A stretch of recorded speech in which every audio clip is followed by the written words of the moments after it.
మీరందరూ ఎంఐఎం చూసుకొని ఎగురుతారు కదా, అదే అక్బరుద్దీన్ అదే అసదుద్దీన్ ఆంజనేయ స్వామికి హారతి పడతాడు. ఇట్లా మారుండ్రా, రంగు పడితే ఏమున్నది. Interviews, podcasts, political ads, business ads, social media marketing, digital promotions. Contact KRTV 9281041008. Mail ID krtv.md@gmail.com.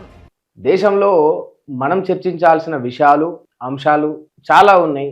అసలు ఎటు పోతుంది దేశం, ఏమైతుంది దేశం అని ఆలోచిస్తే అప్పుడప్పుడు అర్థం కూడా కాదు. ఈ మాట ఎందుకు అంటున్నా అంటే, ఇప్పుడు కొన్ని రకమైన దాడులు, కొన్ని రకమైన అల్లర్లు, కొన్ని రకమైన హింసలు చూస్తుంటే ఏమీ అర్థం కాని పరిస్థితి. ఏదైనా తీసుకోండి, బయటి దేశాల నుంచెల్లి అంటే ఉగ్రవాదుల నుంచెల్లి, తీవ్రవాదుల నుంచెల్లి, దుర్మార్గుల నుంచెల్లి మనకేదైనా ఇబ్బంది ఎదురైనప్పుడు మనకు ఈ శత్రువులు ఇంతేలే, ఉగ్రవాదులు ఇంతేలే అన్నట్టు అనిపిస్తుంది. అదే దాడులు మనలోని వాడే, మనతోటి వాడే, మన పక్కని వాడే, మన ఇంటి ఎదురుగా వాడే, ఇంటి పక్కని వాడే, కులం, మతం, ప్రాంతం, ప్రాంతీయతత్వం అని విభజించి వేరుబడి వాడు దాడులకు పాల్పడితే దీన్ని ఏమనాలి? ఈ మాట ఇప్పుడు ఎందుకు వచ్చింది? రీసెంట్ గా ఢిల్లీలో జరిగిన ఘటన జరిగింది. అందరికి తెలిసింది ఆ మ్యాటర్ అంతా. ఆ పాప రంగులేసింది, రంగులో కాస్త నీళ్లు పోయి ఆమె మీద పడ్డాయి, ఆ హిజాబ్ ధరించిన మహిళ మీద పడ్డాయి. వాళ్ళ బంధువులు వచ్చిర్రు, ఇద్దరి మధ్యలో వాగ్వాదం జరిగింది, వీళ్ళు క్షమాపణ చెప్పిర్రు, తర్వాత ఆయనను కొట్టి చంపిర్రు. నాకు అర్థం కాదు. కానీ ఇక్కడ నేను డివైడ్ చేయట్లేదు, ముస్లిం కమ్యూనిటీ, హిందూ కమ్యూనిటీ అని డివైడ్ చేయట్లేదు. నేను నువ్వొక మనిషివి అని ఏకం చేసి మాట్లాడు. అసలు సిగ్గున్నదా, శరం ఉన్నదా? బట్టల మీద రంగు పడితే మార్చుకుంటే పోతుంది. మనిషి ప్రాణాలు పోతే ఏం చేస్తే వస్తాయి? మనిషి ప్రాణాలు పోతే ఏం చేస్తే వస్తాయి? బట్టల మీద రంగు పడితే మార్చుకుంటే పోతాయి. లాండ్రీ షాప్ కుతకమనిస్తే పోతాయి. అవసరమైతే పరిహారం కింద బట్టల కాస్ట్ ఎంతో చెప్తే తిరిగి వాళ్ళు ఇస్తారు, పోయి కొత్త బట్టలు కొనొచ్చు, కొత్త బూర్కా కొనొచ్చు, ఏదైనా చేయొచ్చు. 26 ఏళ్ళ యువకుడు ఎంత ముద్దుగున్నాడు, 6 అడుగులు ఉన్నాడు, మంచిగా గసంటోని పట్టుకొని 20 మంది గుమిగూడి చంపుతారా? మీరేం మనుషులు అంటున్నా నేను, మీరేం కమ్యూనిటీ అంటలేను. ఎందుకంటే అబ్దుల్ కలాం దే కమ్యూనిటీ. మొన్న పాకిస్తాన్ దాడుల్లో ఒక మహిళ, ఎయిర్ ఫోర్స్ కు చెందిన మహిళ, ఆమెదే కమ్యూనిటీ. పాకిస్తాన్ ఎదుర్కొన్నది కదా పహల్గామ్ అటాక్ తర్వాత. ఉన్నారు మంచి ముస్లింలు కూడా ఉన్నారు ఇక్కడ. Muslims, Hindus, Christians, Sikh divide చేయట్లే. నువ్వేం మనిషివి అంటున్నా నేను, నువ్వేం మనిషివి? ఈ క్రూరత్వం ఏంది? ఈ అరాచకం ఏంది? ఈ అన్యాయం ఏంది? నువ్వేం మనిషివి? నీలాంటి కొందరు చెత్త ముస్లిమ్స్ వల్ల మొత్తం ముస్లిం కమ్యూనిటీకి మచ్చ వస్తుంది కదా, కాదా? ఇది వాస్తవం కాదా? మారుండ్రి కొందరు, మీలాంటి వాళ్ళ వల్ల మొత్తం ముస్లిం కమ్యూనిటీకి మచ్చ. ఇవాళ మంచి ముస్లిమ్స్ ఉన్నారయ్యా, వాళ్ళని చూసి సిగ్గు తెచ్చుకోండి. ఒక హిందూ సాంప్రదాయం ప్రకారం వాళ్ళ హోలీ రంగు మీద పడిందని మనిషిని కొట్టి చంపేస్తారా? సిగ్గు లేదా? వచ్చి హైదరాబాద్కి వచ్చి చూడండి, రామ్ నగర్ లో సిద్దికి అనేటైన వినాయకుడిని బొమ్మ పెట్టి, వినాయకుడి విగ్రహం పెట్టి పూజలు చెప్తారు, నవరాత్రి ఉత్సవాలు జరుపుతాడు.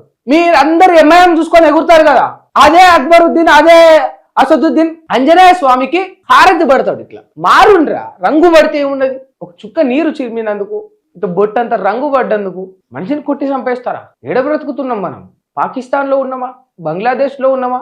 అక్కడ జరిగింది, అక్కడ కంట్రోల్ లేదు, ల్యాండ్ ఆర్డర్ మన చేతుల్లో లేదంటే ఓకే. ఈ గడ్డ మీద బతుకుతూ, ఈ గడ్డ మీద ఉంటూ తోటి వారికి కనీస గౌరవం, మర్యాద ఇవ్వకుండా ఇంత క్రూరంగా ప్రవర్తించడం వల్ల ఏమైతుంది చెప్పుండ్రి? మనుషుల్నే అడుగుతున్నా నేను, కమ్యూనిటీని అడగట్లే. మనిషివే కదా, కమ్యూనిటీ గురించి కాదు, నువ్వు మనిషివే కదా.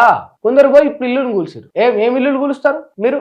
ఆ సంపిన వాళ్ళు ఇల్లును పోయి కూల్చారు. ఇల్లు నాకు కూల్చేది, మనిషిదేమో ప్రాణం పోతుంది, వీడినేమో ఇల్లులు కూల్చి సాటిస్ఫై అవుతారు. పోయిన ఇల్లు మళ్ళా కట్టుకుంటాడు, పోయిన ప్రాణం వస్తుంది. కొన్నిసార్లు ఎందుకు భావోద్వేగానికి గురై కూడా మాట్లాడుతున్నా అంటే, ఇక్కడ కొన్ని కోడ్స్ ఉంటాయి జర్నలిజంలో. ఆ కోడ్స్ పక్కన పెట్టి కూడా నేను ఇక్కడ మాట్లాడాల్సిన అవసరం ఏమొచ్చింది ఇప్పుడు అంటే, అరాచకం, కలియుగం, అన్యాయం జరుగుతుంది. దయచేసి కైండ్లీ ఐ రిక్వెస్ట్, నేను చెప్తా ఉన్నా కదా మీ అందరికీ, మారుండ్రి. హిందువులు కూడా మారుండ్రి, కొందరు మంచి హిందువులను చూసి బుద్ధి తెచ్చుకోండి. ముస్లింలు కూడా మారుండ్రి, మంచి ముస్లింలను చూసి బుద్ధి తెచ్చుకోండి. కేరళలో ఒక పిల్లోడు, ఒక ముస్లిం పిల్లోడు, అంటే ఆయన సేవ్ చేసుకున్న మనీ, వాళ్ళ అమ్మ నాన్న ఇచ్చిన మనీ, ఆయన అందరి దగ్గర తీసుకున్న మనీ, స్నేహితుల దగ్గర ఒక స్కూల్ పిల్లోడు పోయి రోడ్డు మీద ఉన్న ప్రతి ఒక్కరికి సాయం చేస్తాడు. ఒక స్కూల్ పిల్లోడు ఆ డబ్బులు తీసుకుపోయి ఇస్తాడు. కొందరికి ఫుడ్ ఇస్తాడు, కొందరికి వాటర్ ఇస్తాడు, కొందరికి డబ్బులు ఇస్తాడు. కమ్యూనిటీ చూడాడు, ఏమీ చూడాడు. ఒక ముస్లిం అబ్బాయి ఇట్లా ఏ కమ్యూనిటీ చూడకుండా కూడా అన్ని కులాల వారికి దాన ధర్మాలు చేసి హిందువులు ఎంతో మంది ఉన్నారు, క్రైస్తవులు ఉన్నారు, అందరూ ఉన్నారు.